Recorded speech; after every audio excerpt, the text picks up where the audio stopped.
У нас и вино, и грузинская кухня очень вкусная там. Так что приезжайте. Мы всегда будем рады видеть вас в Грузии. კახა კალაძის ეს მიმართვა რუსულენოვან ტელეგრამ არხებზე ვრცელდება. თბილისის მერმა რუსულენოვან სამოგზაურო ბლოგში საქართველოს ტურისტული პოტენციალი რუსულ სტილში ხინკლამდე და ხაჭაპურამდე დაიყვანა. აგვისტოს ომის სამგლოვიარო დღეების მიუხედავად კახა კალაძეს ოკუპაციაზე არც ერთი სიტყვა არ დასცდენია. Вы сказали про кухню грузинскую, мы очень ее любим, мы постоянно привозим несколько лишних килограмм, но это не важно. Может быть, есть какое-то у вас любимое блюдо, которое вы посоветуете попробовать туристам, кроме, естественно, популярного, того, что все знают? Вот это то, что вы говорили сейчас, лишние килограммы, это всегда проблема.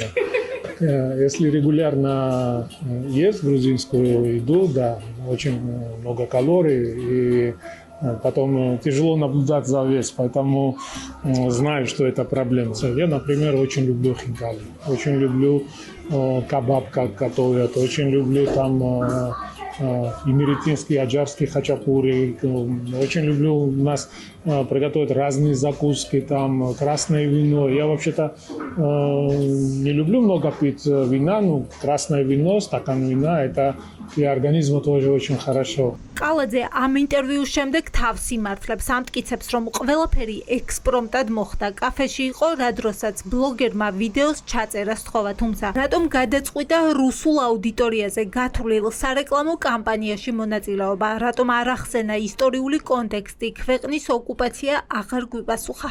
კონკრეტული ადამიანი არ ვიცი ბლოგერია თუ ჟურნალისტია, სამუშაოებზე ვიმყოფებოდი რამდენიმე დღის წინ და აბსოლუტურად შემთხვევით შეხვდა ყავის ასაღებად ვიყავი შესული ერთ-ერთ კაფეში და თბილისზე ვაკეთებ სიუჟეტს და დამისვა შეკითხვებით, რაც აბსოლუტურად მე პრობლემას ვერ ხედავ.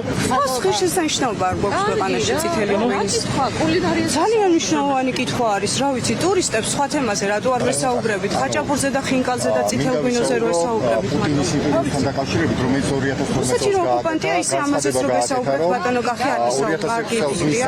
კალაძე ამტკიცებს, რომ ექსპრომტად შეხვდა ბლოგერებს. კაფეში მუნიციპალიტეტის სამუშაოების შემდეგ შეიარა, არა და ვიდეოში კალაძის დაცვა არ ჩანს.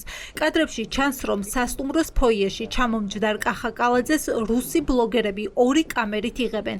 დაცვა, რომელიც კადრში ჩანს, დიდი ალბათობით სასტუმროს ემსახურება. В Грузии к гостям относятся с таким теплом и душой. И вообще, что для вас означает настоящее грузинское гостеприимство? Для грузинов гость – это от Бога. Поэтому мы всегда рады, когда у нас приезжают туристы из разных стран. И мы очень рады. У нас, вот если мы посмотрим статистику, да, туристам каждый год растет количество людей, которые приезжают не только в Тбилиси, вообще по всей Грузии. И я очень рад. Я очень рад, что туристам тоже очень приятно, как к ним относятся, знаешь.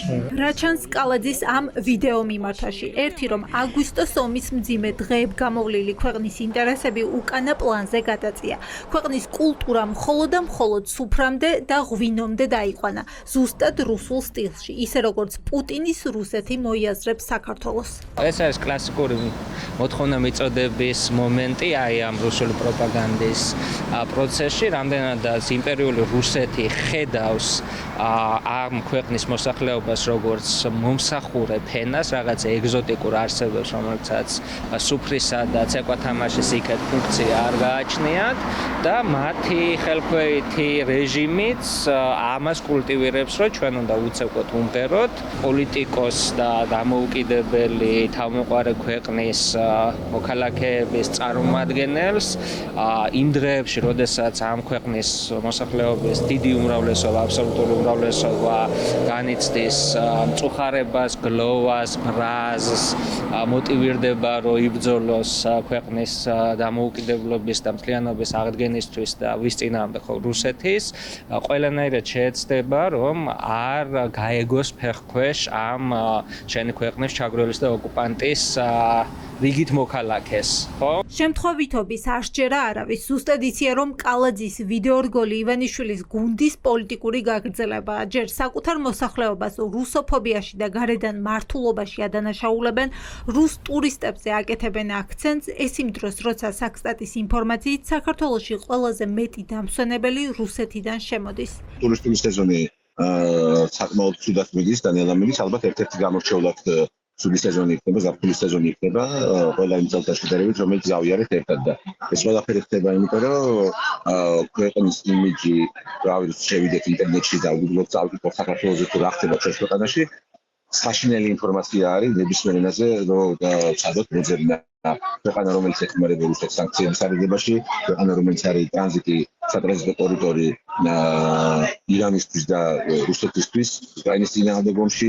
ეს ყველაფერი არ არის. ქართული ოცნება სულხიშვილებს უტევს. მმართველი პარტია საქართველოს ნაციონალურ ბალეტს აკრიტიკებს იმის გამო, რომ რუსეთში გასტროლების შეწყვეტას და ანტირუსულ პოზიციას ღიად აფიქსირებენ. პირდაპირ შეგვიძლია ვთქვათ, ჩვენი რო თანამშრომლობდნენ რუსეთთან, არანაირი პრინციპული დამოკიდებულება არ ქონდათ, მიუხედავად 2008 წლის ომისა, მიუხედავად 400-ზე მეტი დაღუპულისა, დაკარგული დროებით ტერიტორიებისა და ასე შემდეგ, ჩვენი რო დაიარებოდნენ, ატარებდნენ კონცერტებს, საკუთარ საქმიანობას ახორციელებდნენ და აგრძელებდნენ რუსეთში და დღეს, როდესაც უკრაინასთან მიმართებით რუსეთმა განახორციელა უკვე მეორედ აგრესია, დღეს ეგრეთ წოდებული პრინციპულობა და გამოიჩინეს, რაც პირდაპირ რუსოფობიაში არის გადაზრდილი. ქართული ოცნება უპირისპირდება არა მხოლოდ სულხიშვილებს, არამედ სიმფონიურ ორკესტრს და ნიკოლოზ რაჭველს, ისევე როგორც მსოფლიო ბანკს, პაატა ბურჭულაძეს.